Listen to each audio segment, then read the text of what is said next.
High, আমি মুনমুন। আজ ছিল পৌষ সংক্রান্তি। তোমাদের সবাইকে জানাই পৌষ সংক্রান্তির অনেক অনেক শুভেচ্ছা। আজ তো পৌষ সংক্রান্তি, তো কার কার বাড়িতে আলপনা দেওয়া আর পিঠে বানানো হচ্ছে। আমরা তো সবাই মিলে বসে গেছি পিঠে বানাতে। না মানে এই মেয়েটা তো সারা বছর কোনো কাজ করেই না, যদিও বা একটু কাজ করতে বসেছে এমন ভাবে দাঁত কালাচ্ছে মনে হচ্ছে যেন এর মতো সুখী ব্যক্তি পৃথিবীতে আর কেউ নেই। এর দাঁত কালানোর কথা বাদ দিয়ে চলো আমি তোমাদের সাথে শেয়ার করি এই পিঠে বানানোর কথা। আমি আর মা বসে গেছিলাম পিঠের খিলি করতে, আর শীতের রোদ মানে তো কোনো কথাই হবে না, তাই রোদে বসে বসেই আমরা কিন্তু এখন দুজন মিলে পিঠে তৈরি করছিলাম। সাথে তো আমাদের দুজনের বকবক আছে, আর যেখানে আমি আছি সেখানে তো কাজ কম বকবকই বেশি হবে, মানে কাজ তো কিছু হবে না, খালি বকবক বকবকই চলবে। তো দেখো এখানে এসেও বকবক করছিলাম, সাথে দেখো এখানে পিঠের খিলি করেছি। এখন তোমাদের বলছি যে দেখো বাটির মতো, তো মানে সব কাজে এই মেয়েটার খালি ইয়ার কি ফাজলামি ছাড়া কিছু নেই, মানে কাজের কাজ তো কিছু করে না, অকাজ কুকাজি বেশি করে। দেখো একটা পিঠে বানিয়ে এত ঘটা করে দেখাচ্ছে যেন দেখে মনে হচ্ছে সারা বিশ্বের পিঠা এ একাই বানিয়ে ফেলেছে।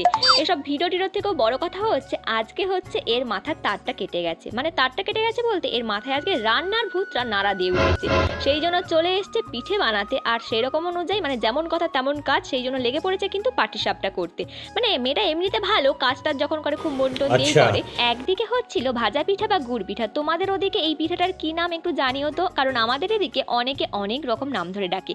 আর একদিকে হচ্ছে পাটিসাপটা, মানে যেটা করছি আমি। ওই যে বললাম কাজের ভূত মাথায় চেপেছে, সেই জন্য কিন্তু এখন চলে এসেছি পাটিসাপটা করতে। না মানে এমনিতে মেয়েটা কাজ টাজ ভালোই করে, কিন্তু চারিদিকে যা অবস্থা করে সেটা একমাত্র ওর মাই জানে, সেটা আর তোমাদের বললাম না। এর কথা ছাড়ো, তোমরা বলো তো তোমাদের কাদের কাদের পিঠে খেতে ভালো লাগে, আর কি পিঠেই বা তোমাদের সব থেকে বেশি ভালো লাগে। সত্যি কথা বলতে আমার কিন্তু একদম পিঠে খেতে ভালো লাগে না, কিন্তু বানাতে ভালো লাগে। আর সব থেকে বড় কথা হচ্ছে আজকে তো আরো বেশি করে বানাতে ইচ্ছে করছিল, সেই জন্যই চলে এসেছিলাম এখানে পিঠে বানাতে।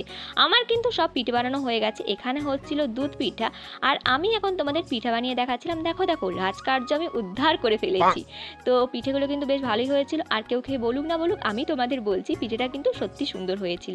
চলো আজকের মতো ভিডিওটা এতটাই।